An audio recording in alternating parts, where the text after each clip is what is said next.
friends, welcome back to my YouTube channel. My name is Ashley Aireonna. I was going to say joined by the wonderful Tom Jensen, who hopefully will be joining me in hindsight, but he was dealing with some computer struggles. So he had to shut down his computer and try to restart his internet.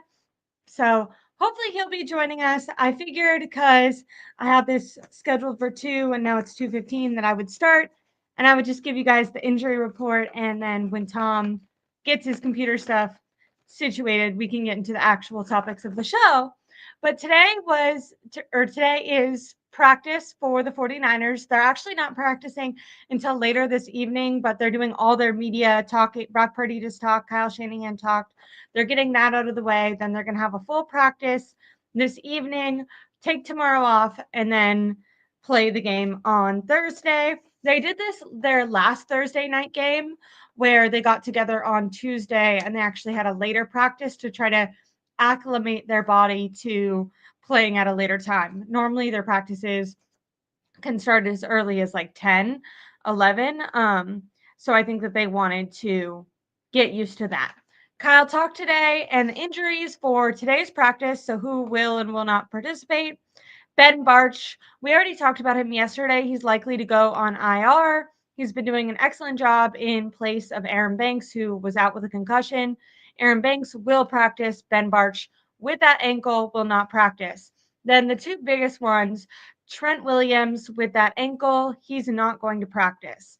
That maybe is to be expected. That Kyle did say that they were going to evaluate him throughout the week. The issue with it being a shorter week is this is their only actual full practice. Tomorrow's just going to be a walkthrough, and they didn't practice at all yesterday. Trent did get a lot of rehab, and he's constantly been getting like ice and work done to that ankle. It's not responding correctly, which is scary because one, they just extended Trent Williams, so this goes into the future, which is horrible. But also, this Rams game is a do or die game, and you would hope to have Trent.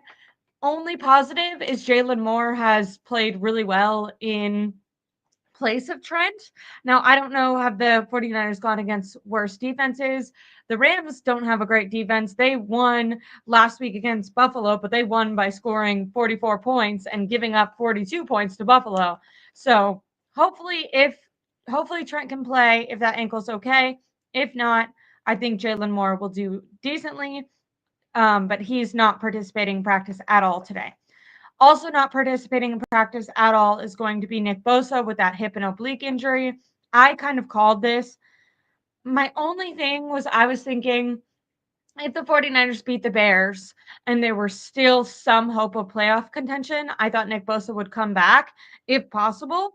I did say that if the 49ers were out of the playoffs, I thought Nick Bosa would not participate, especially with this being a longer week. If he could push himself, he has an extra 3 days on top of the normal week to recover. I don't know if it's just, it's that bad that he absolutely can't participate at all. He was doubtful last week up until Saturday, which is when he was officially ruled out, but he's not participating in practice. They haven't made a decision on if he'll play at the game or not. That'll be a game time decision, according to Kyle.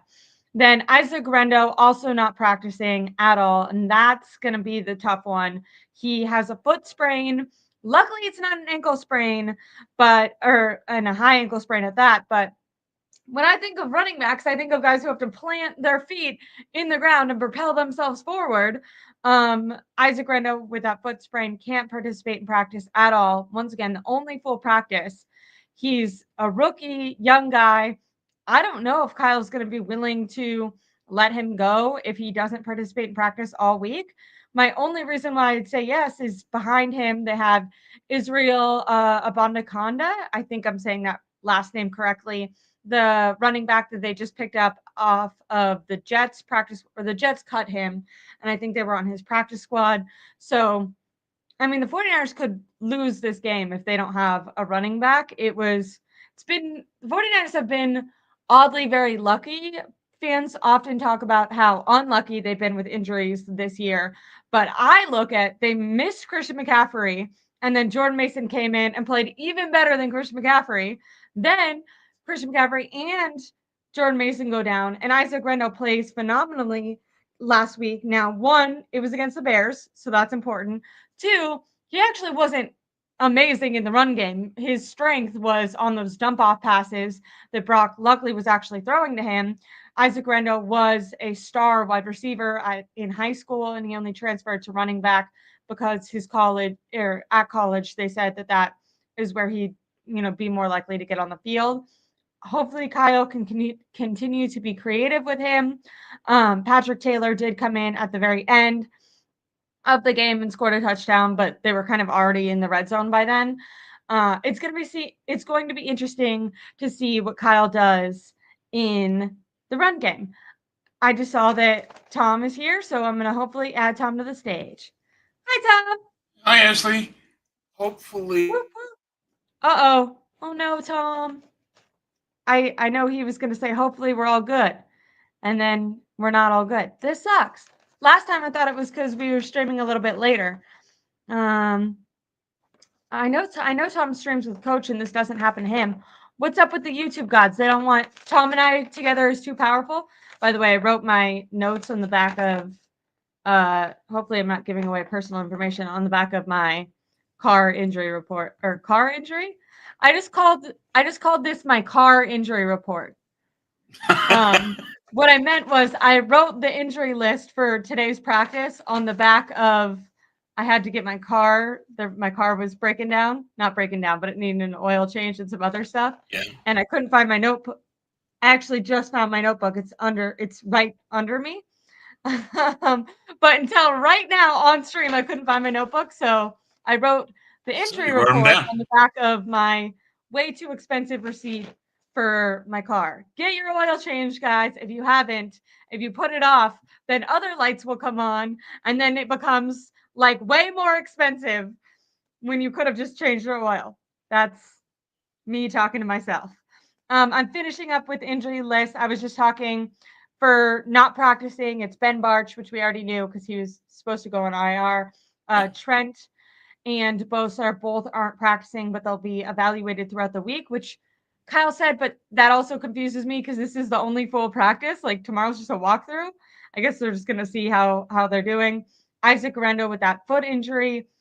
I'd like to ask you, I heard people saying like, it's good news that it's just a foot sprain, which I guess in like if the alternative is a high ankle sprain, I get it. But your foot as a running back still seems important to me. I don't know. The key part, yeah. So, yeah.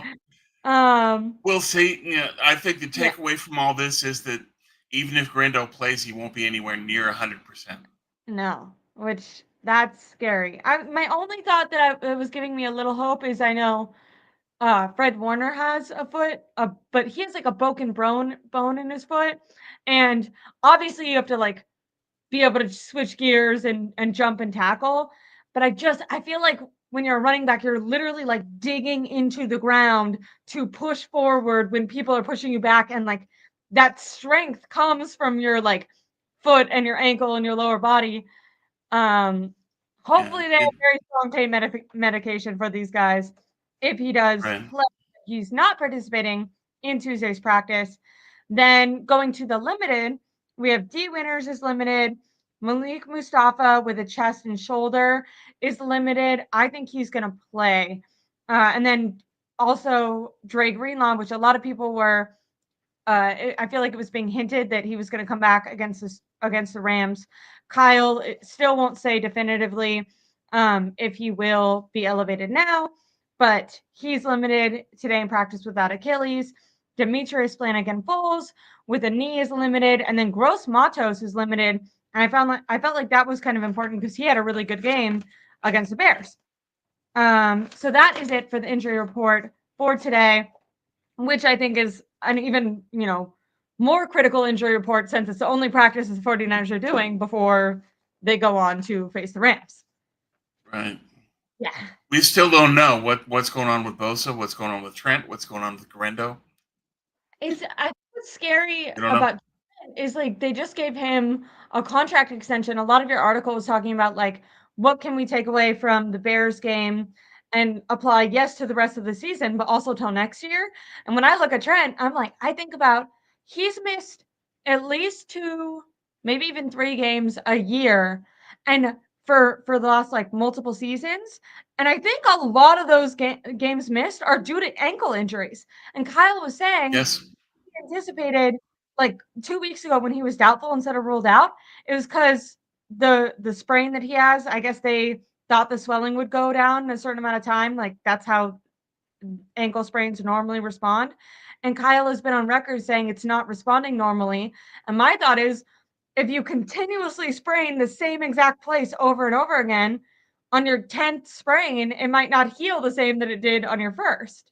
You're going to have scar tissue. Yeah. Well, plus your age and the mileage. It's Yeah. just the mileage that Trent has put on that is huge because of all the playoff games. So Well, I think what's great about that is he's that's a locked problem into for the him. 49ers. Yeah. And they didn't draft anyone to, replace him if necessary. So Oops. Yeah. I wonder if anybody talked about that. now I did We might say have talked about that a couple of times. Yeah. maybe a few times. Now Jalen Moore has looked pretty good. I haven't like heard He's his played name, well. and I feel like Yeah. that's a good sign for That's offensive linemen. helpful. Sure. Do you think that I think that he can, if he has to play against the Rams, he'll be able to keep up a decent performance because I don't feel like the Rams have a great defense. They just gave up 42 to Buffalo.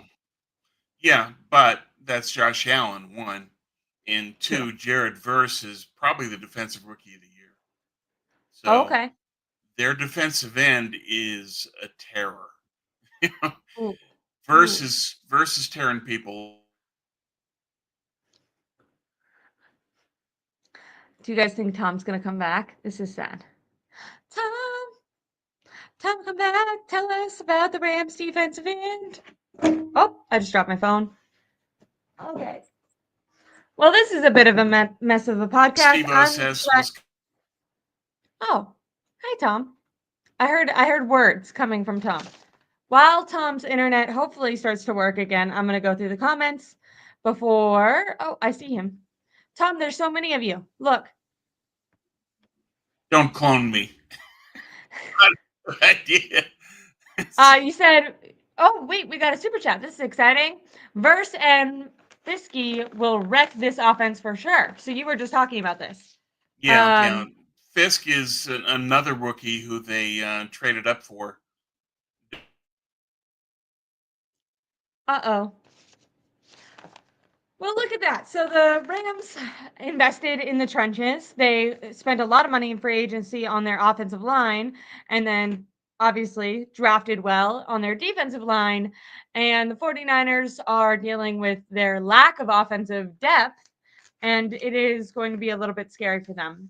I don't want to overreact to the Bears game where the 49ers offense and defense performed fairly well. Hi, Tom.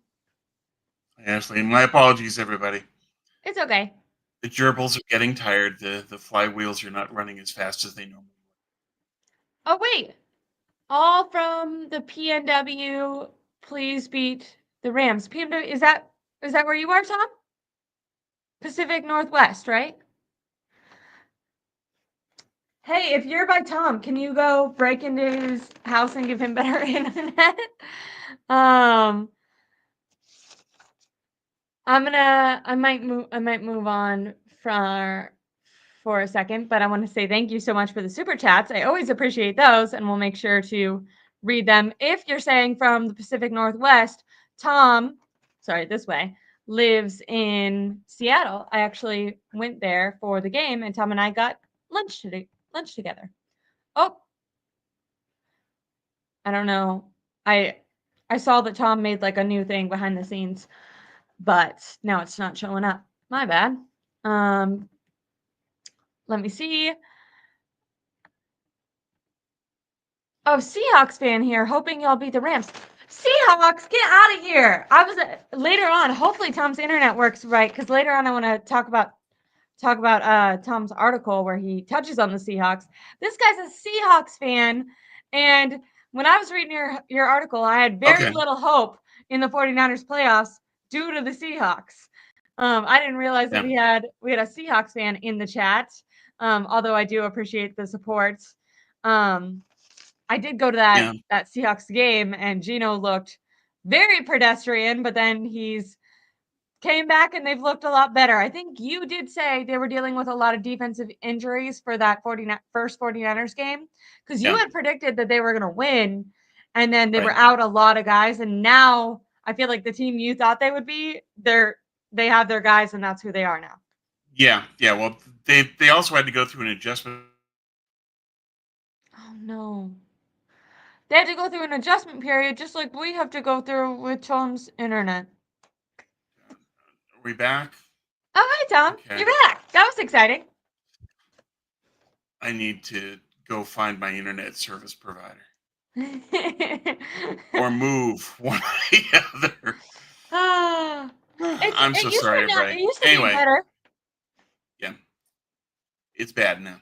Anyway, let's keep going as best we can. We'll just have to deal with it as it goes on. Okay. I love all ball fans, he says, so that's great. I do too. I appreciate, especially ones that leave me super chats. Thank you guys so much. And then Tribe says, if Isaac Rendo can't go, who will be the starting running back? So it'll be Patrick Taylor, who's the running back, who's right under Isaac Rendo right now. He's the one that came in at the very end of the game and scored a touchdown. He's been on the team. He was on the 49ers practice squad for most of the year. He got cut a couple games ago, and then they signed him back to the practice squad when Jordan Mason and Chris McCaffrey got hurt. Oh, do you think Tom left? Maybe that was for the best. Oh no, he's coming back. Hi, Tom. Hi, Ashley. My apologies. This is so bad. What is your feelings on Patrick Taylor if Garendo can't go? Taylor is more of a inside back, so it's pound between the tackles. So he wouldn't be a threat to go wide, and that makes it easier for the Rams to defend. Okay. Maybe they'll do more. Now, hopefully their adjustment isn't to go more to Debo Samuel. Something that I would love to talk to you a little bit about is yesterday Debo Samuel went on Twitter, said that he's not struggling, he's just not getting the ball, which just from like the fact that he's a team captain standpoint, to me felt very uncouth. The 49ers finally put up, a dominant offensive performance or whole team performance. They finally win a game, and Debo Samuel makes it about him. Someone pointed this out on Twitter, and I thought it was funny. The last game that they won against Tampa Bay, Debo Samuel also made about him when he, hit the kicker and long snapper. So Debo Samuel said that. Sorry, I was trying to see if Tom was frozen. I feel bad. Hi, Tom. Hi, Ashley. Oh no. He said hi, Ashley. Tom and I can always go. I think last Thursday we did okay. After that Tuesday we had a down day. But I wanted to talk about Debo Samuel, and maybe Tom will join us because Debo went on Twitter. He made, in my opinion, some selfish comments about not receiving targets and how he needs the ball more. And how you doing, Tom? We're talking about Debo, and John Lynch went on KMBR today and basically said that Debo is an excellent player and the 49ers need to try to work him in more. So I'm hoping that one of the things that they don't try to do is work him in more as a running back. By the way, Debo Samuel is second only behind Jennings only behind Jordan Mason in touches. So Debo Samuel has the most touches, aside obviously from the quarterback who touches the ball. But as an offensive weapon, Debo Samuel has the second most touches on the team. He receives touches as a running back, as a kick returner, and as a wide receiver. So I think it's pretty ridiculous for him to complain about his touches. And I don't like that the organization is seemingly giving in to these antics. John Lynch said on the radio that, Kyle needs to work on getting Debo Samuel the ball more. I have some quotes here that I would like to read. I don't know if Tom is frozen. I think he is. But John Lynch says Debo is a really good football player. He's created such a high standard for himself. I think frustration mounts, but he's made so many good plays for us. I think we've really got to give this guy some grace and bring him along because we need him for the rest of the way. Which I will say, the 49ers do need the old Debo, and the old Debo did create a high standard for himself, but he hasn't lived up to that standard in multiple years. And this is coming from someone who Debo has been my favorite player. I definitely felt like I held on to Debo, and continued to hope that Debo was going to have that resurgence, even when he was out of shape. And then he came into camp in shape, and I was like, okay, see, we're gonna get Debo. I think that, and you pointed this out over a year ago, that entire year as a running back really took it out of him, and he has lost a step. He looks older, slower. I think the reason he can still show flashes of dominance on those returns is he has like a 20-yard head start. So he can kind of build up to his top speed before anyone else can get to him. Where now, I mean, just against the Bears, like he was running right into defenders. There was a viral clip where people were actually talking about Jalen Moore, but you see Brock Purdy throw the ball to Debo. He gets hit, immediately stops. Like he's last in yards after the catch on the team, which the entire team is struggling with yards after the catch, but Debo is worse on the team in it. And finishing up on John Lynch's comments, because he said, we should give him grace. We are going to need him on Thursday.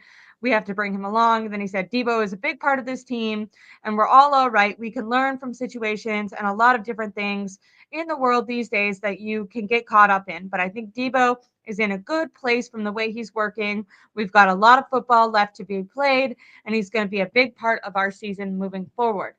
Unfortunately, and we'll go into what Brock Purdy and Kyle said, but they both reiterated similar sentiments, basically saying, we need to give Debo the ball more. Debo's such an important part of our offense. I would say, look at the games where you have force-fed Debo this year and even going back to last year. Those games are losses. The games that you have spread the ball out to all your different offensive players, gotten Jennings or Kittle the ball more, or dumped off to your running back, those are the games that you're winning. And they finally had a dominant offensive performance. Don't switch things up now because Debo went on Twitter to make it about himself. Like, say, sorry, Debo, we love you so much. You're making $26 million.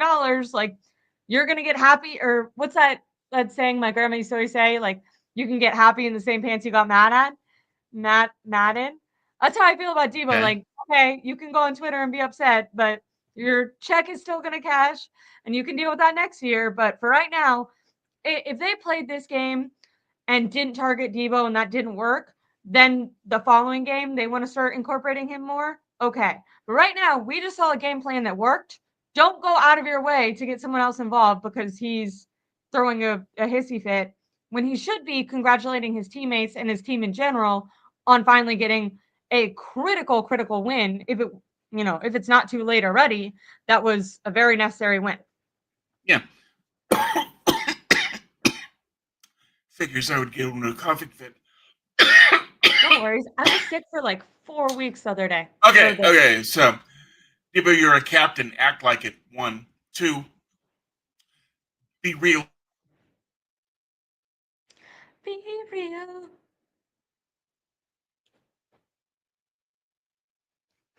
I'm going to look at the comments.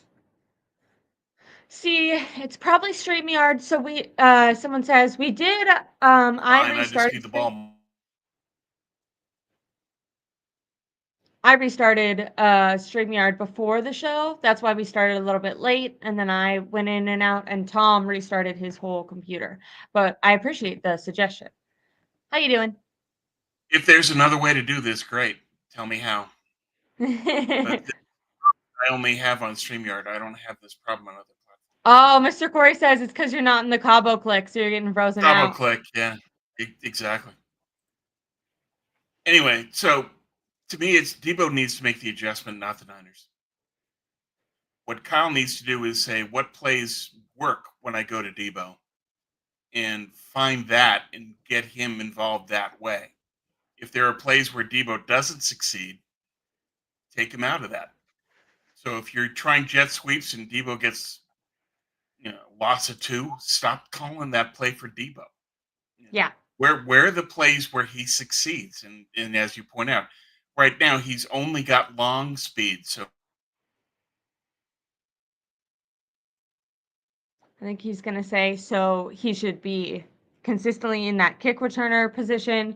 I think I agree. I don't mean it to like delegate Debo to you have to only play special teams, but I think the way that they need to target Debo, if you can do some dump off passes where you can get him in space, like maybe have a bunch of people keying in on if Garendo is on the field, keying in on Garendo and Kittle, and then get Debo so he can run long before the defenders get to him, or just like I said on special teams.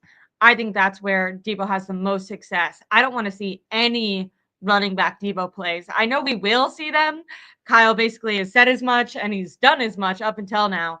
But right now, Debo doesn't have that short speed quickness. He has long speed. If he can get up to his top speed before defenders, he'll beat you. But when it's him and a defender in a race, he's not going to be successful. And that's unfortunate. I don't know if he's lost a step for the rest of his career or if it's just this season. But that's what we've seen more recently. I was just talking about the best ways I felt like to use Debo Samuel. What were you saying for how you thought he was best utilized? well, it is just find where he can succeed and use him in that way is all I'm saying. So kick return, punt return, Yes. and And not as running breaks. back. That does not work. Yeah. And then Stevo says, name this player. We won and another team won this week. Both had trade rumors before the draft. Both are friends. I know, Stevo, you're talking about AJ Brown. AJ Brown and Debo Samuel not only have the same agent, but both are putting up stinks in the media right now. If you go back to the year that Debo Samuel got paid, the year prior is when AJ Brown had made a huge stink and he was traded from the Titans to the Eagles, which, good move on AJ Brown's part, but he definitely made a thing of it in the media and Debo seemed to have followed suit. Also, if you look at that same agent, he is the agent for DK Metcalf and one other guy that I'm blanking on right now, but all of his wide receivers have kind of moved in a specific way where they've really utilized fan narratives to put pressure on the team to get more money. And for a long time, that worked in Debo Samuel's favor. Unfortunately, with Debo having such a down in production, I see Tom here, but then you're blank. Hi Tom. We're we're getting through this just a little bit at a time. Um, best way, in your opinion, to I thought that this was a good comment. Someone said Debo's been held to a different standard than all the other wide receivers, and I would just say weapons in general than anyone else for the last 5 years. Do you think that Kyle has a different standard for Debo Samuel and lets him get away with things that other players maybe would get Yeah. less for? Yeah. Because their friendship. I think that Kyle wants wants people to like him. They have an off the field friendship. Kyle talked about that even today, just like I said 30 minutes ago when he was live. By the way, in the Chicago win, Juwan Jennings And Kyle. in that Chicago win, Juwan Jennings, he only has 8 targets, 7 receptions, 90 yards, and 2 touchdowns. More yards. Juwan Jennings has more yards than Debo Samuel in the past 4 games combined, and he did it with less than half the targets that Debo Samuel got. So while Debo is saying it's all because I'm only getting targeted this much, literally Jennings has doubled his production. He has more than double Debo Samuel's production with less than half of the targets. That is the number one wide receiver on this football team right now, guys. Oh, I see Tom in behind the scenes, but I don't know if maybe he should oh, Stevo says tag Marco. Marco and I might be going live tomorrow before the 49ers collective. Um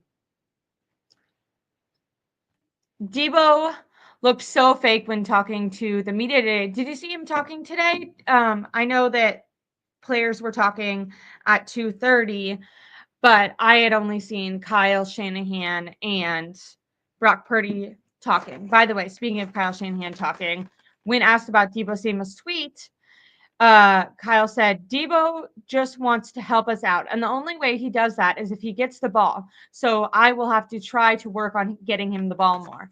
And my, once again, response to Kyle Shanahan saying that is no, don't be giving in to I want to tell Tom to maybe we'll have to do this one another time because he keeps trying to rejoin, but these are frozen.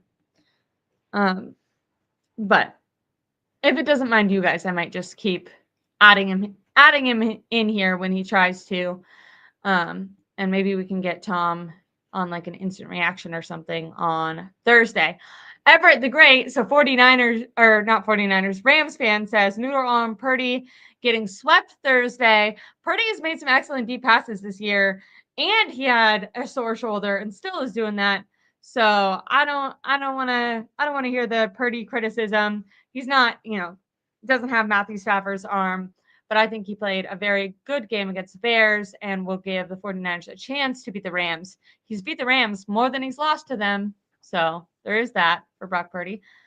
Then moving on to, I think so I talked. Oh, adjustments. Problem is, Noodle on Brock Purdy can't throw. How did this Rams fan get in here? My response would be Brock Purdy maybe has a less strong arm than Matthew Stafford, but Matthew Stafford is going to throw an interception. I know that he played a clean game against the Rams, and I do think Matthew Stafford is an excellent quarterback, but he will give the 49ers defenders opportunities, and they have Hufanga back. And so I think Hufanga could maybe catch one of those from Matthew Stafford. He's done it before. He is excellent at memorizing the Rams scheme, and he really narrowed in on. Speaking of by the way, I'm going through my notes, but I just got a text from the car dealership where they charged me way too much money to fix my car. Do I have this? How you doing, Tom? hanging in. I think I need to bail. This just isn't working. The connection is so bad. Okay, I'm sorry about that. We'll try to do maybe a Quick. show after the game. Oh, poor Tom. We did a show I think last Thursday and it worked out fairly well. I was thinking a week ago we tried to do a show later in the day, so we tried to go I've got earlier the Rams in today. this one. Stafford's playing. Oh, I hear you. You're frozen, but I hear you. Purdy and Stafford have the same under. I think you're going to give us a quick prediction, maybe, Tom? Maybe not. Everyone, make sure to follow Tom Jensen on Twitter, 49ers Cast. We'll talk a little bit about his article today, and maybe you guys can go read it. I felt like he had a great article recapping the game, the Bears game, and kind of looking into the future. What I'm a little bummed about is Tom was talking about apparently the playoffs are like not even possible. And I really wanted Tom to explain this to me because I did see if the 49ers win out, like even if they have to win every game, including this Rams game, then Miami, then the Lions, then the Cardinals, even if they win every game remaining, they only have a 53% chance at making the playoffs. And more likely they'll lose that Rams or that Lions game. And if they do that, they only have a 4% chance of making the playoffs.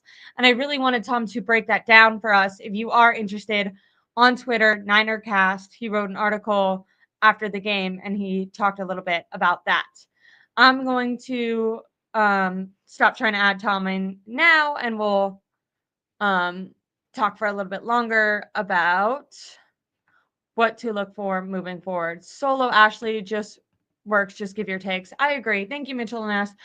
Tom is such a wonderful guest. I wanted to try to make it work with him if I could, but I appreciate you guys for um hanging in with me. Debo was cringe and just waiting to lash out at a reporter. Yeah, I mean, I think and it's not that you can't have a playoff. Fred Warner or can't have a podcast. Fred Warner has a podcast and he's gone on there after losses. And I think he does a really good job at talking to the fans, breaking down the game, breaking down what he feels like he personally could have done better, what the team needs to do going forward, what he's going to try to do to inspire other people going forward or other players on the team going forward. I think he like approaches it very humbly. And he's also talked about how he hates doing podcasts after losses, and I think it's more that he signed a contract because sometimes he doesn't do them, and they missed like 2 weeks after the Packers game and after the Bills game, and then they finally came back. The podcast that Fred Warner does with his wife, and I wonder if like the company that they do a podcast for was like, hey, you can't just not do podcasts when you're losing. But I just feel like when you hear him talk, it comes off so much more authentic. When I listen to Debo's podcast on Bleacher Report, he's like, he before the Buffalo game, he was like, yeah, I don't anticipate we're gonna win, but that doesn't matter. It's like, Debo, your chances of making the playoffs are 4% now because you lost that game. Like that was absolutely a must-win game. Or saying, hey, we're the best team in the league, we're the best team in the NFC West. Like, no, you're not. And like, even if you are, don't talk like that. Like, let your play show it instead of going on a podcast. I don't know. I like leave it up to fans. That's our job. Like, we're gonna say, 49ers the best, just like Jim Everett in here who's talking about the Rams, saying the Rams are the best. Like, that's what fans do. On as a player on the team, I think that you should have a little bit more humility, knowing that you're about to play a game and you could look really bad. Um, Leon says, I was hoping Debo got traded pre draft. I got such flack because Debo is the heart and soul of the offense. He might literally be talking about me. I think I said this. Shall I take my victory lap now? Looks like that heart is palpitating. What I will say with Debo being the heart and soul is not only is he no longer, I think, a leader to the younger guys because of all his off the field talk and then lack of performance on the field, but also you heard that Kyle Shanahan had De'Amara Lenore and Brock Purdy talk to the team before that Bears game. John Lynch was asked, like, why those two? Why did you pick those two? And he said a couple things. One, he said that both of those guys are gritty. He said De'Amara Lenore is a gritty player, and other young, especially younger guys and guys that are similar to his age, so not the Cabo crew, but the majority of the team now is no longer those guys, or if they are those guys, they're not practicing, so they don't matter. Not that they don't matter, but like they don't need a speech to motivate them because Nick Bosa doesn't care what Lenore has to say. He's not playing. But like Malik Mustafa does care, and his word De'Amara Lenore's example does matter to Malik Mustafa, who's a player who hopes to do Lenore did. Lenore was drafted. He lived up to his contract or his rookie deal with the team. He even had a down year. He came back, studied his ass off, plays his ass off, and got rewarded by the 49ers this year getting that extension. And I think a lot of people look to Brock Purdy and they think he's, going to get a similar extension. So I think two things. One, on the field, both of them, they can play gritty. I'm thinking about there was an excellent throw that Brock Purdy made to Isaac Rendo that was very similar to the throw that Purdy made to Christian McCaffrey when they were playing Tampa. And both throws, before he threw the pass, he knew I'm going to get drilled. If I stand in this pocket right now and I throw first Chris McCaffrey, then last game, Isaac Rendo, this ball, I can put it in the right space, but I'm gonna have to wait. And right as soon as I throw that, I'm gonna get smacked. And Brock Purdy decided to do that. And you need a quarterback that's willing to stand in that pocket, that's not gonna dance around and be scared. He's gonna be strong. He's gonna understand that sometimes you have to take a hit to get the throw off. So I think Brock Purdy shows his grit in that way, plus just continuously, playing through injury when he's been injured. And then same thing, De'Amara Lenore he plays like a madman, which obviously you want your corner to be a little bit crazy, but Lenore is absolutely crazy. Kyle was asked about, is he going to have those two players talk to the team again? Kyle kind of made a joke and he said, I'm not superstitious, but I am stitious.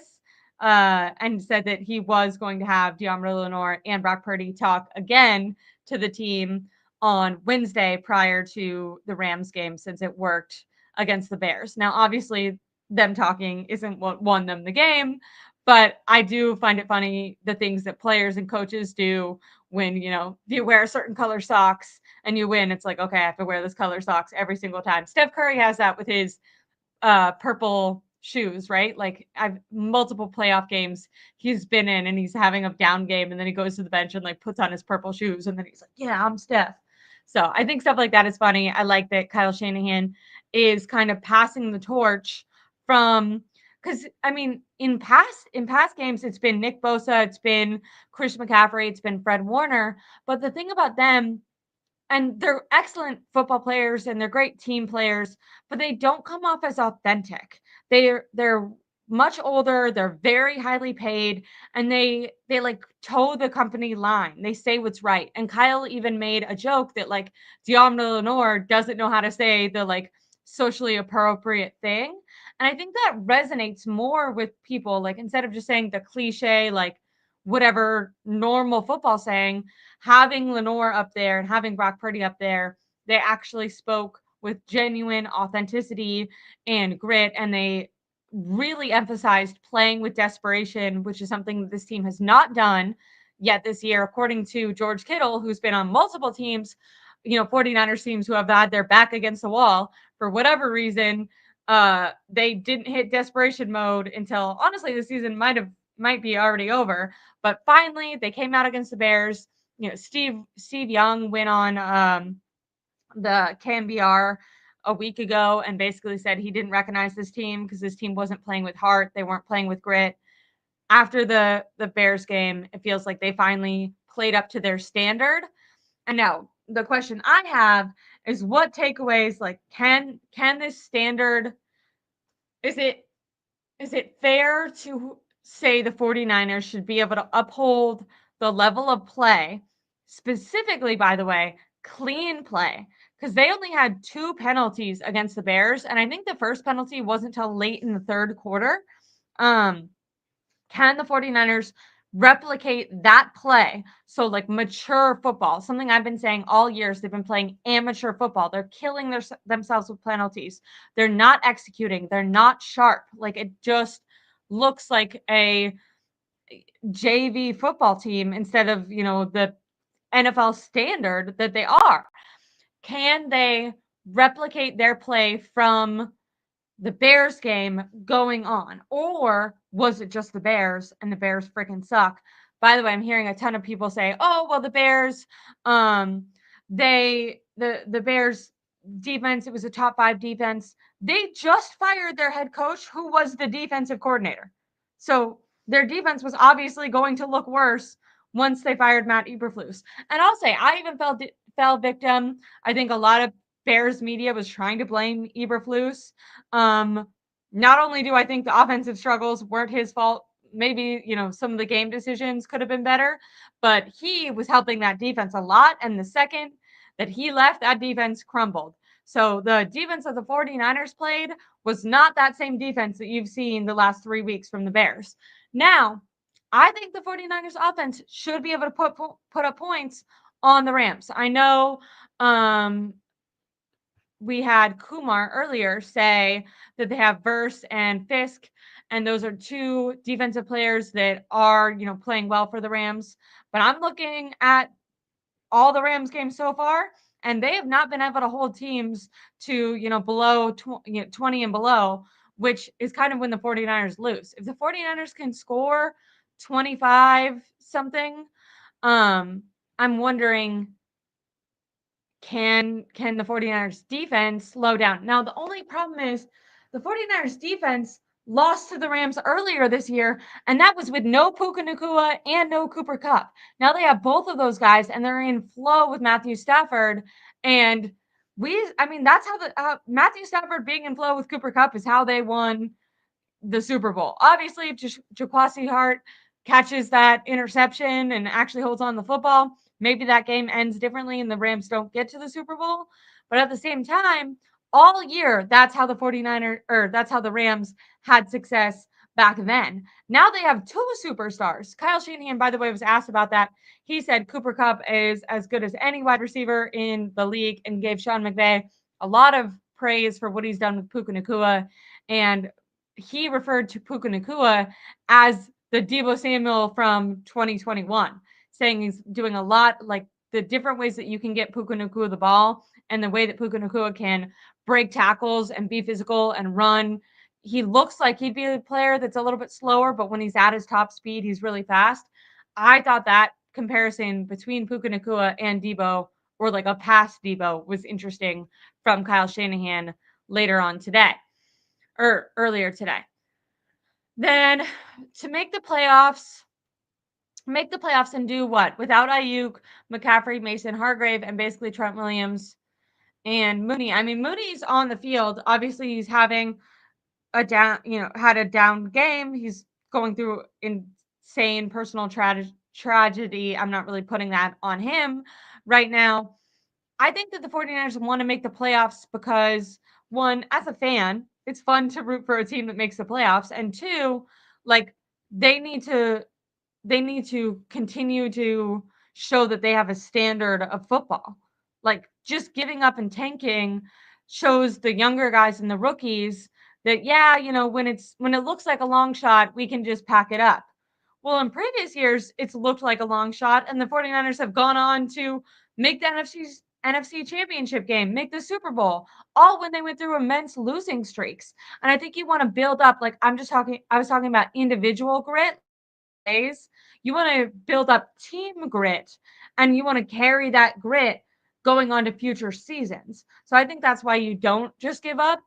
That having a higher draft pick could be helpful for the 49ers going into future seasons. So I see that we need to root for Green Bay and the Patriots this week. Are the Patriots facing the Rams? I know that the Seahawks and Green Bay are playing. That'll be an interesting. Is that Sunday night game?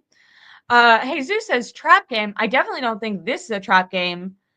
Maybe you're talking about the Cardinals versus New England if they're playing. I don't know. I mean, earlier this year, I thought the Cardinals were the best team in the NFC West, and then they've pretty much fallen off. Losing to Seattle last week was pretty disappointing. I thought the Cardinals were going to win that game. I was wrong. But if you're asking if this is a trap game for the 49ers, this is a playoff game for the 49ers. I mean, the 49ers might not make the playoffs regardless, but they absolutely must win this game. So no player, no coach, no one is looking at this game like, oh, it's an easy win. I mean, I may be going into the Rams game earlier this year when they had multiple players out, including Cooper Kupp and Puka Nacua. I thought that was going to be an easy win, and they lost to that team. This is like a 10, 15 times better team. So if anyone on this team is sleeping at the wheel thinking it's a trap game, they need to be on the next bus out of here. Speaking about next bus out of here, did you guys see the 49ers restructure Devon Hargrave's contract? He is out for the season with that triceps injury, but he had a huge salary hit for I think the upcoming 2 years, and they've restructured it so they can cut him with like a post June 1st cut and save themselves some money, which would be good because I definitely think they should move on for him. He never lived up to his contract with the 49ers, which is pretty disappointing. But could have been, to me, I think whoever decided to go out and get him and give him that contract should be getting criticized. He did okay. Not even okay. He played pretty well on the Philadelphia defensive line, but he was surrounded, like, you know how other players play well next to Nick Bosa because he's getting double teamed, triple teamed. Javon Hargrave was on a team with two guys who were getting that amount of attention, so he was just getting those like cleanup sacks, and he, never lived up to that this year. Is this guy trying to say like Malik Mustafa, 49er season, getting buried alive like mankind under Survivor Series? I don't know what you're saying, but Malik Mustafa has looked absolutely incredible, and you ought to be careful. You, Puka Nacua, and Cooper Kupp, they're gonna get hit on on Thursday. 49ers, I don't know if they're going to win or not, but I know that Malik Mustafa is going to be out there freaking tackling and swinging. I know he was limited today, but I 100% think that he's going to play on Thursday. Then Mitchell and S says, I'm so tired of the Cabo click politics and roster. That's many reasons why I want to move on from Kyle. I do think that is, I think the fact that Kyle is the pseudo GM, I think he's a horrible, horrible GM, and I think he needs someone more in power. Some of his game time decision making, although I did really like that he was much more aggressive against the Rams. And then, yes, his favoritism is, I think those are probably his three biggest weaknesses. I think as a play caller, like as an just offensive coordinator, he can be very creative. Sometimes he gets stale. I think with Chris McCaffrey on the team, he got a little bit lazy and just wanted to hand the ball up to him 50 times and call that a game plan instead of actually scheming guys open. But we saw last week with Isaac Rendo, who couldn't be, a 25 carry guy. He was very creative in the game plan last week. He was also coach, like he was going for it on fourth down. He was challenging things. Like he was ready to play. He like, it was like Dan Campbell took over Kyle Shanahan's body and then Ben Johnson was, calling plays. It was really incredible to see Kyle coach so inspired. And I think that's one of the worst parts about getting Chris McCaffrey. Obviously, McCaffrey helped us so much the year that we traded for him. But I really think he just got lazy. And I even look back to the Super Bowl and I think, what if you would have, split up Debo Samuel's targets and given some more to George Kittle to Juwan Jennings. And I'm not saying take away every Debo Samuel target, but if you split it up more instead of just like force feeding Debo. Same thing with Christian McCaffrey, who at that point had already gotten injured in week 17 and then played all the playoffs. What if you had split up his carries and given Jordan Mason the ball just a couple more times? Jordan Mason was averaging at that point 3 more yards a carry. He was averaging 7 yards a carry. Christian McCaffrey in the playoffs was averaging 3.5. So Jordan Mason was averaging more yards per carry. Maybe the 49ers would have won that Super Bowl. And it's very upsetting to think that Kyle gets so hung up on people. And I think because he's really good friends off the field with Debo Samuel, he allows Debo to do things that no other player would do. Other players would be, doghoused for it. And instead, Debo can go on Twitter, make a mockery of the football team, make it all about him. Like these are things that T.O., by the way, was doing and like getting dog piled on because people are saying what a not team player he is. And now for some reason Debo's allowed to do that and doesn't get any pushback, doesn't get any criticism. And instead you have the general manager, Kyle, and Brock Purdy all talking in press conferences. Instead of talking about the win or about the game coming up, they're talking about Debo and his tweets and how they need to get him the ball more. I think it would be a huge mistake if they overly target Debo. Now, with that being said, against the Rams, if you look at previous matchups, so this is, not this year, but in prior years, Debo Samuel has gone off against the Rams and played really well. So if they force feed him and he goes off, then I'm going to say I was wrong and I'm glad that they went to him. But I just don't know if Debo really has that in him right now. So that's what's honest to me. And then Icon Class says Debo has always had trouble managing his persona in public. The difference now is he's no longer playing at a high level and desperately trying to control the narrative and the public's perception of him. I agree with this. Even like going on to getting his contract, he was doing some really weird things in nightclubs and going to Warriors games and like eating candy when there was rumors of him being overweight and stuff. But his play on the field was so good that people still rooted for him. Where now, unfortunately, when you're making, and that another thing is he was on a rookie deal. Now he's getting paid $26 million. Ayuk is injured. This would have been the perfect year for Samuel to step up. And instead, it's like the 49ers would be better if they cut him. They'd be better without him.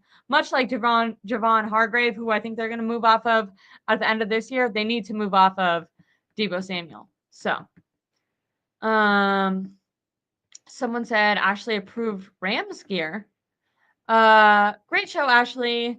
hit the like button. Thank you guys so much. I really appreciate if you guys were here sticking with me through the Tom internet stuff. Mitchell and I starting going over to the cone zone. What the heck? What the heck? Leaving me for Lowell, Cone, and Grant Cone. That's a great show. I understand, but I think you should come back. I think this show is just as good. What are they saying over there? Are they talking about Debo? Papa J says, Ashley, what's up, Papa J? I appreciate you always being in the chat. I know my dad's usually in here, but he is at the gym, so I don't know how much he'll be chatting in there. Okay, let me look at my final topic and then I'll let you guys go over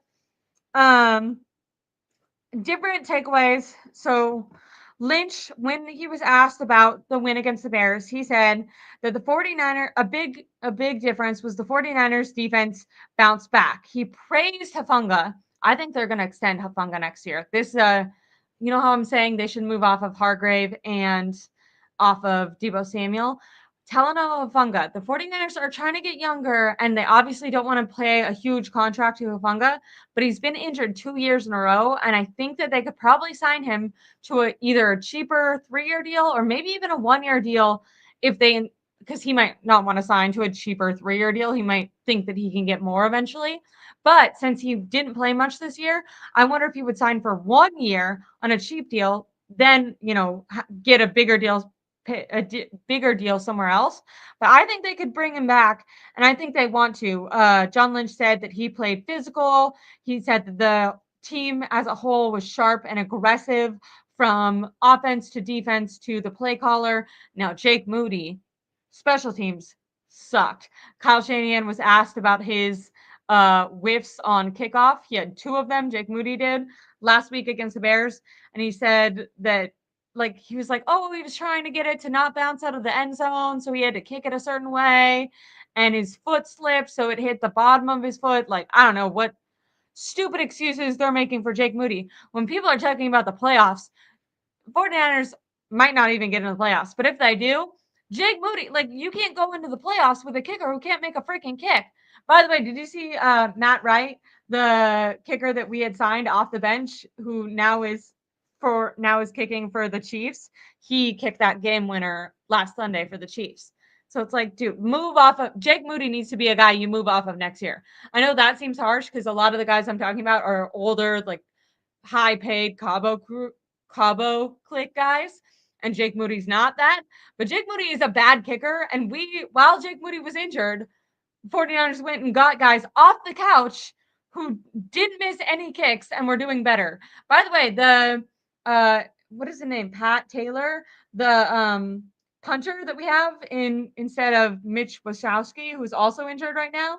I sat next to him on the plane, and he's been doing great. So I take credit for that. It was me sitting on the plane. I gave him superpowers, and he's the best part of the special teams, which is not hard to be because the entire special teams is horrible. So if you're just decent, you're going to be the best part. John Lynch also said the linebacker play was up. I don't know if you guys noticed, but Campbell, who funny because Devondre Campbell, if Dre Greenlaw can play this week or next week, if he's not promoted, Devondre Campbell will not be on the field because he is the one that's filling in for Dre Greenlaw. Let me get the stats, but he was incredible. Yes, okay. So Devondre Campbell was actually great versus the Bears. He had 8 tackles, first on the team, 3 run stops, second on the team. He had a run defense grade of 70, which was 7th on the team, a coverage grade of 78, which was 3rd on the team, and a PFF grade of 80.5. First on the team. So he was the highest graded defensive player on the team. Devondre Campbell must have heard that Dre Greenlaw was going to come back and take his position. He was like, I'm going to play my heart out. Now, maybe, once again, a lot of this is hard. I'm going to be interested to see how these players play against the Rams because a lot of me is like, okay, do the Bears just absolutely freaking stink? But I thought it was funny that Devondre Campbell had such a good game and then that John Lynch personally today on KMBR pointed out the linebacker play. Obviously, Fred Warner, also incredible. And then when asked about the 6-7 record, John Lynch said that it means that the 49ers have a chance. That being 6-7 is obviously not ideal, but it means that they have a chance and that they have to look at each win like a playoff game. So they're going into this Rams game, do or die, must win game. They know that the Rams just put up 44 on Buffalo.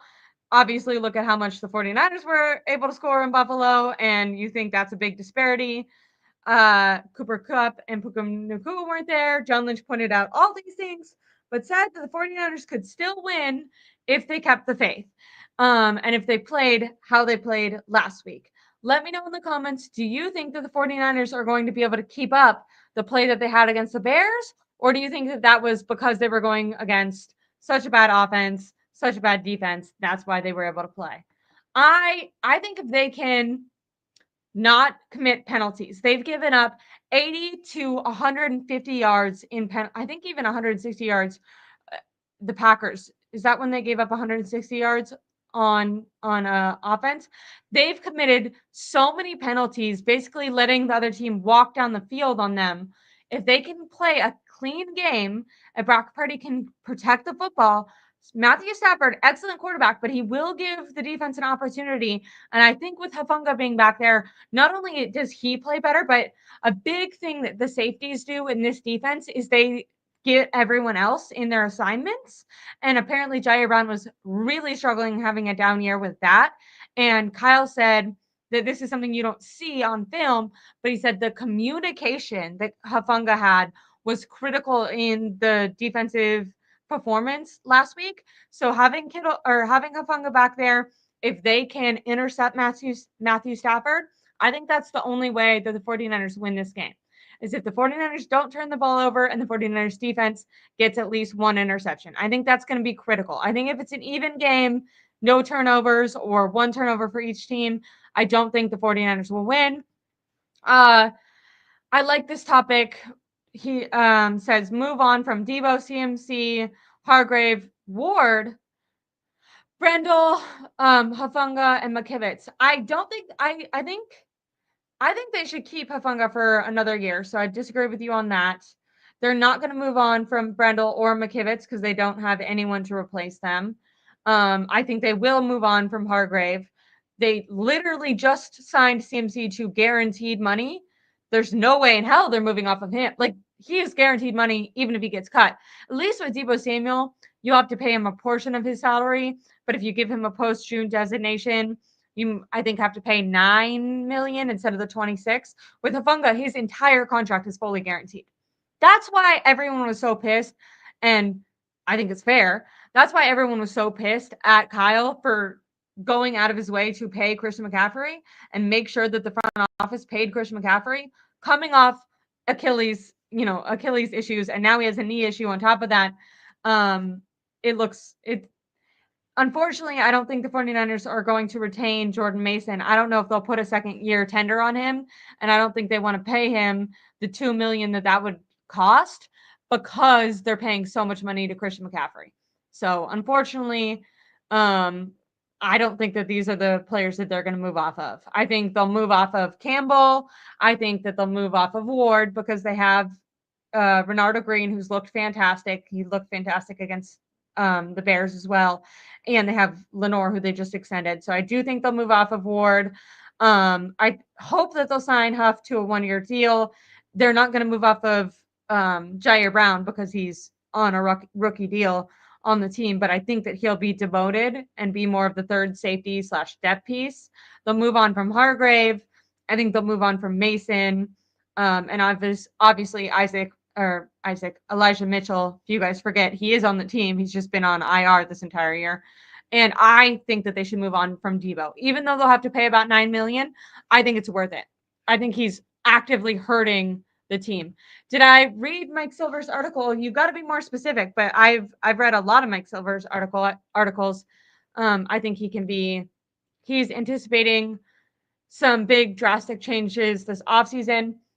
I think the hard thing with this is, like, part of me thinks if the 49ers miss the playoffs that they would want to move off of Kyle Shanahan. But I think that they're going to use the injury excuse, even though the team was playing really poorly before the injury excuse. But I think at the end of the year, if you were to ask actual fans, how many games did Ayuk play? People will be like, oh, like 4 games. Like they basically played the season without him. Ayuk played 6 or 8 games. Like Ayuk was here for the majority of the beginning of the season. This team sucked. Jordan Mason was second in the league in rushing, and the 49ers were still losing. This team sucked far before injuries really decimated them. But I think that I think Jed York will give Kyle Shanahan the injury excuse. And then what bothers me from there is Kyle has recently, by the way, within the last 10 days, even less than that, Kyle has stood up for Brandon Staley and stood up for Nick Sorensen. And so that tells me that Kyle's not even trying to move off of the defensive coordinator. So if they keep, maybe would they fire John Lynch? Maybe that. I mean, I think that they should at least bring in. They should either tell Lynch, you're gonna get the say, like you no longer answer to Kyle, because right now how it works, Kyle is number one. Lynch can say we need to draft an offensive lineman, but if Kyle wants to go get a wide receiver, they're gonna do what Kyle wants. So I think Kyle needs a little bit less power. I don't know if that would mean giving Lynch more power or firing him and bringing in an entire new GM. But right now, it looks to me like Kyle is trying to hold on to his job and to defensive coordinator Nick Sorensen and Brandon Staley. I could see maybe if Staley gets a job, him just leaving to leave. I would love it if they brought back Robert Saleh, but I don't know if Saleh wants to come back. Saleh right now isn't coaching for anyone and is choosing to help the Packers, not the 49ers. And according to Kyle called Saleh.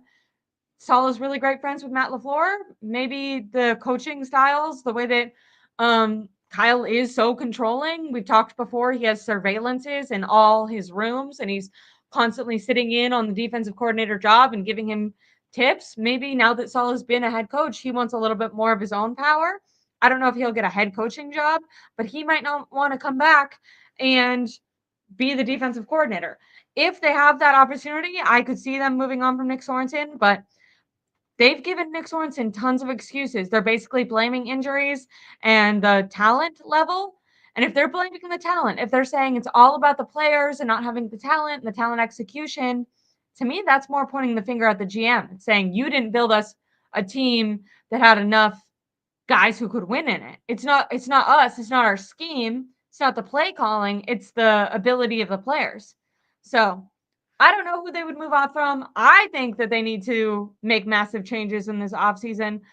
I think that they'll definitely move off some veteran players, but I hate to say, I think for the staff wise, they're going to try to bring most of the guys back. Obviously, they're going to fire not Brandon Staley, Brian Schneider, the special teams coordinator. They absolutely have to move off of him. I don't even know why he's still on the team. I think they should have moved off of him like 5 weeks ago, even last year. I don't know why they brought him back this year. They literally lost the Super Bowl due to special teams errors. I mean, they had a lot of problems. But one of the reasons that they lost the Super Bowl was special teams errors. Why you would bring that guy back this year, I have no idea. He played 7. Talking about Brandon Ayuk. That's what I'm saying. Like, they had a lot of their players and on the field for most of this year, and they were still losing. Then King Mustafa says, Jimmy Garoppolo was our lucky charm. I disagree with that. The 49ers went on multiple runs after Jimmy Garoppolo. Now, he's with the Rams. Isn't he the backup quarterback to Matthew Stafford right there? So hopefully he's no one's lucky charm. But I think we can see from Jimmy Garoppolo's play around the NFL since leaving the 49ers that he deeply benefited from the Jimmy Gimmies and easy stuff that Kyle schemed up. Now, I will say the game plan against the Bears was a very Jimmy-esque game. And if that's how you need to win, call that game plan for Brock Purdy. Build up Brock Purdy's confidence. If he can't throw the ball down the field or his shoulder is hurt or guys can't get open, you need to scheme guys open. You need to target the hell out of George Kittle, who's a huge body, who's fast and physical. You need to target Juwan Jennings. You need to fake it to the running back as it's going to be a handoff and then instead play action it and throw it to him. 49ers were last in screen passes and play action this year. That's the bread and butter of the Kyle Shanahan system. That is what got Jimmy Garoppolo his reputation for being a good quarterback. It's the fact that he could run a play action system. Brock Purdy was doing almost no play action this year. Kyle Shanahan was asked about it in multiple press conferences and refused to adjust. And then finally, against the Bears, you saw screen passes, you saw rolling out the pocket, and you saw a lot of play action rollouts, all that. I hope that we see that against the Rams as well. I hope that Kyle doesn't overthink it and he's not like, ooh, Sean McVay thinks I'm going to do play action. So instead, I'm going to do a 7-step drop back. Like, no, the 2 seconds, 2-step drop back, bam, getting the ball out of Brock Purdy's hand to protect him from that offensive line, to protect him. You need to do that.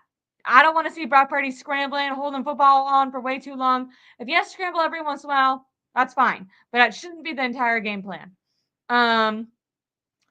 Papa J, what grade do you give Kyle this weekend? Like going into the Rams game or the Bears game? I thought Kyle called his best game of the year against the Bears, which was maddening because it was a lot of stuff that people have been asking him to do. So part of it really frustrated me because I was like, these are adjustments that, fans have been telling you to make, that reporters have been telling you to make. So part of me was like very frustrated. But I mean, I thought he called an A+ game against the Bears. By the way, the Bears were also stupid though. They were calling a ton of zone defense, and Brock Purdy eats up zone defense. There was some did I say this? There was some stat about how much zone defense the 49 or not the 49ers, the Bears played, and I thought it was shocking. Yeah, so Brock Purdy quarterback rating against zone is 123. Excellent. That's a top quarterback rating. Against man coverage, it's 52. That's a crazy dump off. And part of that is Brock Purdy not being able to get people the ball. Part of that is Kyle Shanahan not scheming guys open. And then part of that is player execution. Even if they are scheming open, bunch of wide receivers on this team that can't beat man. Debo. Debo, your drops. Debo, your inability to run a route. That's the issue. But anyways, I think, Kyle gets an A+. He went for it on 4th down. That's what I'm saying. I loved how aggressive he was. And I thought the game plan in general was brilliant. Obviously helped out by the fact that the Bears, in my opinion, played the worst defense that they could have against the 49ers. I don't think the Rams are going to do that. I think the Rams are going to try to man up these wide receivers. But even in man, target George Kittle. Don't go to Debo. This is what I'm saying. I don't give a shit what Debo said on Twitter. Don't go to Debo when the Rams are playing man. Debo will drop the ball and or not get open. He is going to get, wasn't it literally in the Rams game? Because I know they had tons of injuries on offense, but didn't they also have like a 3rd string corner on Debo earlier this year when the 49ers faced the Rams and Debo couldn't get open? Was that in the Super Bowl or was that not Super Bowl? Was that I think that was earlier this year. And Debo Samuel cannot get open against man. Don't target Debo Samuel in man coverage. I hope to God that they continue with the game plan of last week. That is what they need to be calling. I don't care if Debo wants to throw a fit. He's making $6 million. He could go buy himself a chain after the game to deal with his sadness. That's my takeaways. King Mustafa says, hope that he keeps it that way, basically saying hope that Kyle continues to call aggressive play calling. I completely agree. Let me see. Okay, then I should pick a winner. I will say, because I feel bad that the stuff with Tom happened. Maybe I'll go live with Tom. I was supposed to go live with Marco tomorrow before I will be doing the 49ers collective at 4:30 instead of 5. It's going to be at 4:30 tomorrow. Jesse, who doesn't with us, his wife is out of town, so he has to put his kids to bed. Although I was joking, I said, "Oh, your wife's out of town. You should, give him some ice cream and let him stay up a half an hour later." But anyways, we're going to be going live tomorrow, so check us out. But for the Rams 49ers winner, I want the 49ers to win because I think it makes the season more interesting. If they lose, literally the season is over. Now, like I said, if they win, the season could still be over. I think what happens is we need the Seahawks to lose and the Cardinals to lose. But Tom, in his article, he was saying that even if the Seahawks only win 2 more games for the rest of the year, that they will clinch the division. And same thing with the Cardinals. So I think it's very low probability that the Cardinals and the Seahawks only win one more game for the rest of the year.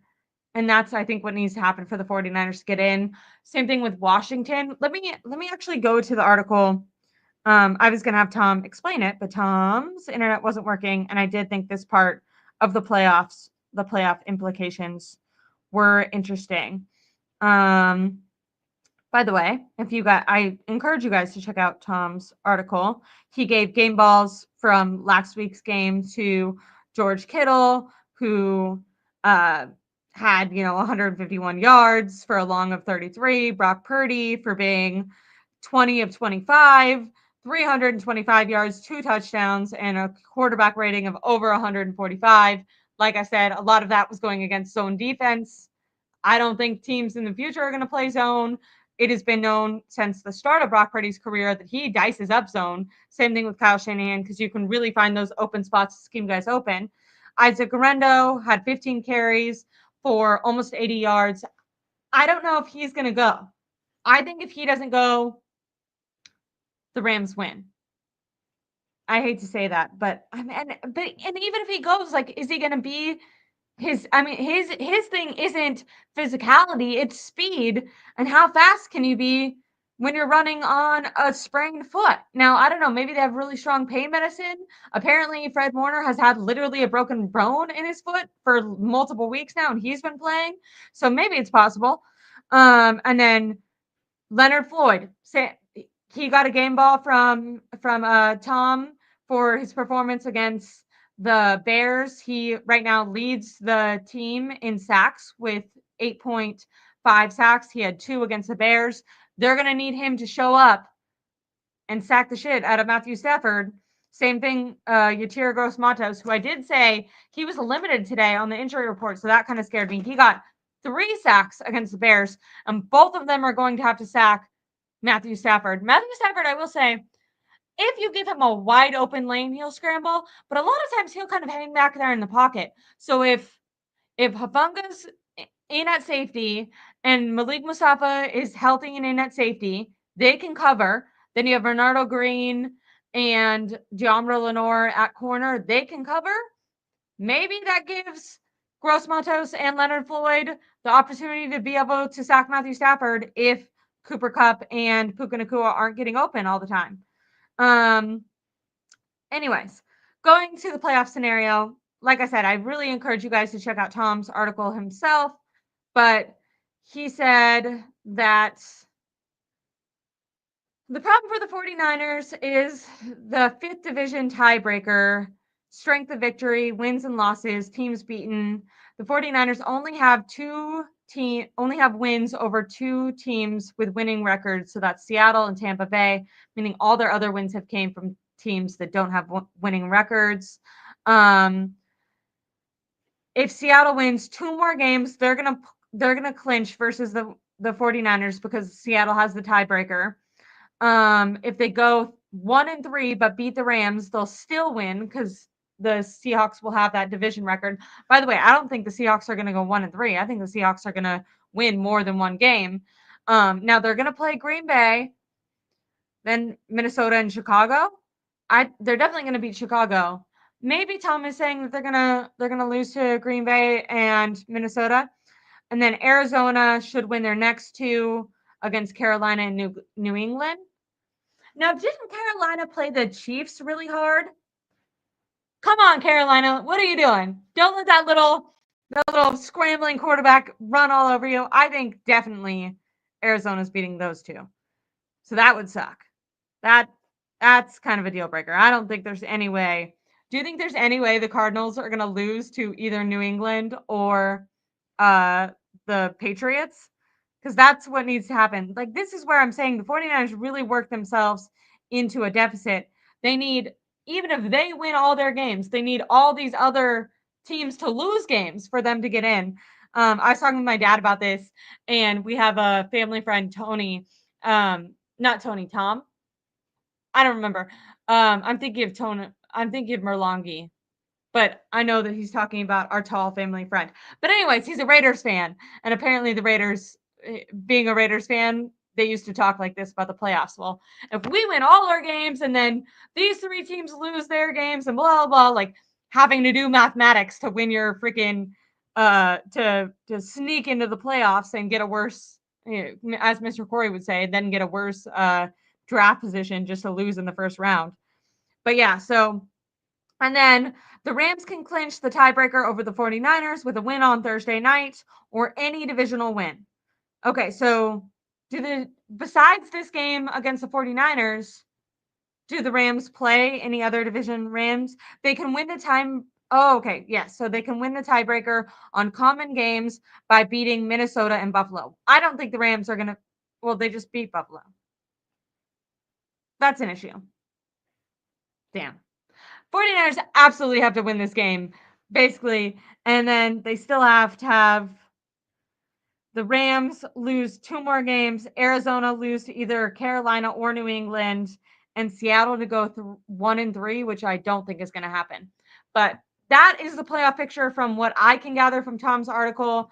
I really encourage you guys to go check it out. It's called 49ers Show Their Pride and Fight on 38-13 route of Chicago. It is on Twitter right now. I feel bad that his internet cut out because I did want to talk to him about that playoff scenario. Hopefully, after this Rams game, if the 49ers win, we'll have him on. Hopefully, his internet will be working. He can explain that playoff situation to us again. As Fred Warner said on his own podcast, though, the players aren't even looking ahead to what what other teams need to do for them to get to the playoffs. Because right now, for the 49ers, these are all playoff games. If they lose this game to Thursday, all the other games, they should purposely lose because there's no way for them to get in the playoffs. Like right now, it's very unlikely, but there's like hope. If they lose on Thursday, there's absolutely no way, and then it's all about draft position. Says hello 49er fans and Ashley, what's up everybody? I appreciate you coming in. I'm about to end the show. Matthew Stafford is playing like Nicolette playing football. Debo Samuel will take Gurendo's spot. He better lock in. No. I don't want that to happen. I think you're right. I think Kyle was kind of hinting at that because they were basically saying like, well, with Gurendo in or not in, like, who are we going to go to? And Debo's making all this ruckus. He wants more touches. We're going to give him more touches. I hope that they get more creative than that, but I think you might be right. 49ers my dad says 49ers can only lose to the Rams, but have to win against the Cardinals, Seattle. Rams have to lose all their games in the NFC West Conference, then we get in. That's not true. Even if all those things happen, the 49ers still don't get in, unfortunately. All these things would have to happen, and the Seahawks would have to not win 2 more games. That's how tight it is. That's what sucks. Is that literally the Rams could lose the rest of their games. The 49ers could win against the Cardinals in Week 18 and against the Rams now. And if the 49ers don't beat Miami and the Lions, they will still not get in to the playoffs, unfortunately. Because it's not only it's your division record first, or it's your win-loss record first, then it's your divisional record, and then it's common opponents. And right now, the Rams have 2 games on the 49ers. And it also goes to strength of schedule. So if you're tied on all those other areas, it'll go to how many wins do you have against teams with winning records? And right now, the Rams have multiple, I think it's over 4 wins against teams who have winning records, and the 49ers only have 2 in Tampa and Seattle. I know this is getting kind of confusing, but that is the way that the playoffs are structured. Unfortunately, there's multiple scenarios that you have to, kind of clear at this point. This is why I think the 49ers really screwed themselves weeks ago when all these players are talking about how they need to play desperate now and they really need to turn it on. And they gave these speeches before the Bears game. I'm glad that it worked against the Bears, but I'm kind of like, where were you 3 weeks ago. Because right now, like, you don't control your own destiny. The 49ers could beat every team left, and they still have a 50% chance of not getting into the playoffs. They could beat every team except for the Lions game, and they still only have a 4 out of 100% chance of getting into the playoffs. So they do not control their own destiny right now, and they definitely will not get in if they only win 2 more games. They would literally have 9 wins if that happened. That's not going to happen. Not to get negative at the very end. Sorry about that. I hope the 49ers get in. I don't want that to be misinterpreted. Norman says, I'm almost positive Thursday they will force feed Debo the game. I mean, if you look at the comments from John Lynch, Kyle, and Brock Purdy, all 3 of them were like, they're like feeding into his solution. He literally has the second most targets out of any offensive player. By the way, that the reason it's second is because the running back is the guy in front of him. Like, Debo has, out of all the wide receivers, Debo has the most targets. And they're all like, oh yeah, he's right. Then we need to target him more. Like, what do you mean? He's the most targeted wide receiver on the team. He's the second most targeted offensive player on the team. And you want to force feed him? If you go back to the games where Debo has been force fed, the 49ers lose those games since 2021 was over. If you go to the games where they, like I said, against the Bears, I think the best thing they did, it was targeting Kittle, it was targeting Jennings, but number one, it was just spreading out the ball. They had seven offensive players touch the ball. So defenses couldn't just cue in on one guy. And I think that that's what they need to do against the Rams. I don't know if they will, but I hope they do. I'm going to have this be the last comment I read, and then I'll close it out. I really appreciate you guys sticking with me. I know the start to this was a little bit janky with Tom, but I wanted to try to give him the opportunity to have his computer work. We'll definitely try again later on. Hopefully, we'll get it situated before we actually go live. But says going directly to the result of the Bears, I saw new defensive dynamics to conjoined with the 49ers' mature attack. That was hard for me to read. I think, though, what you might be saying is the defense was actually disguising more. Now, I will say the announcers called the 49ers defense high school. My dad and I both caught that. My dad was like texting me about it because they were calling the 49ers defense vanilla.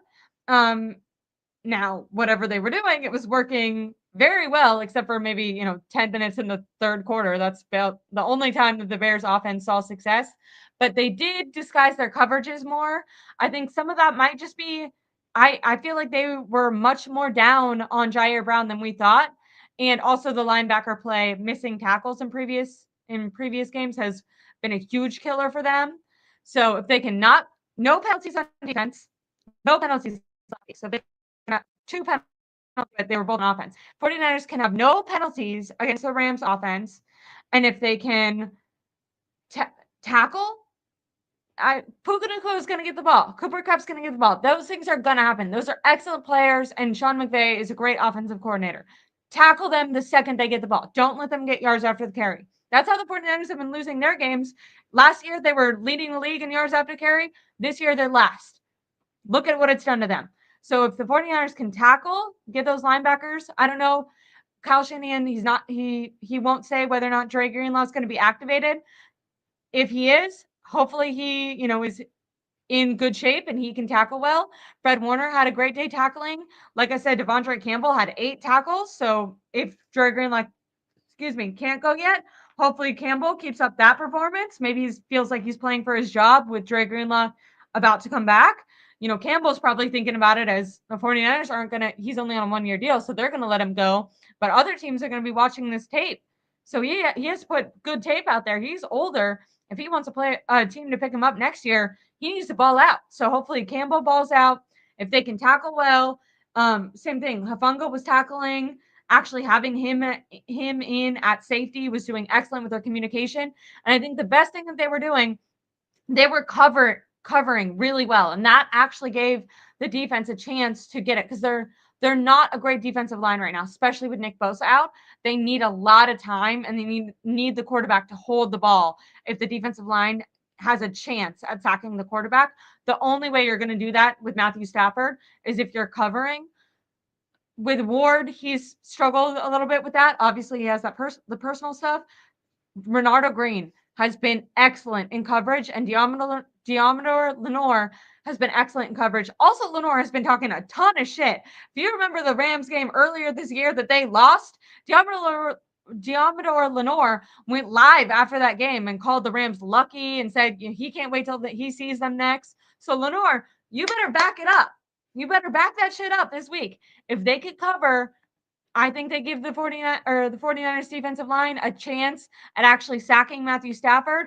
And then when he gets it off, because he will, don't be surprised. My dad is one of these guys who gets really reactionary. Don't be surprised when Stafford completes the passes to Cooper Kupp and to Puka Nacua. That's going to happen. They're going to have that connection. What's important is no yards after the catch. The second that they get that ball, I want a linebacker on their ass, breaking it up or hitting them, and they stop there.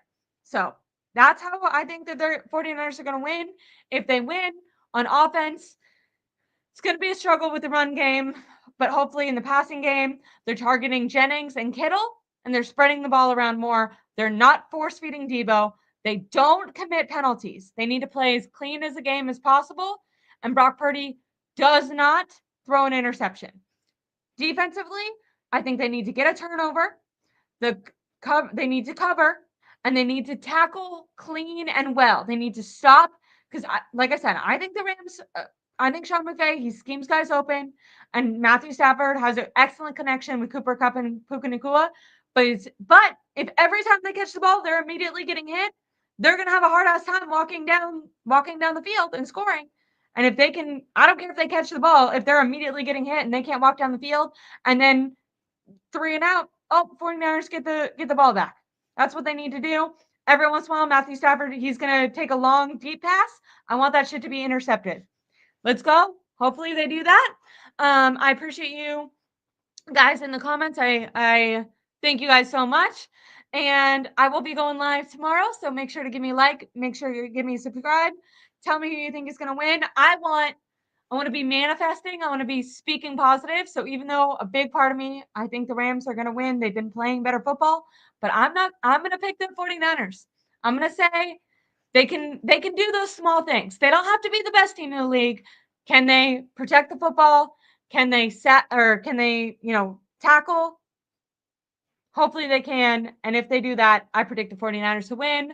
Make sure to tune into me tomorrow. Thank you guys so much for sticking with me. I really appreciate you. And like I said, check out Tom. Also follow me on, Instagram and Twitter too, but follow Tom. I feel bad that stuff happened with his internet. We'll make sure to give you guys a new stream coming up. Thank you guys. Bye and have an excellent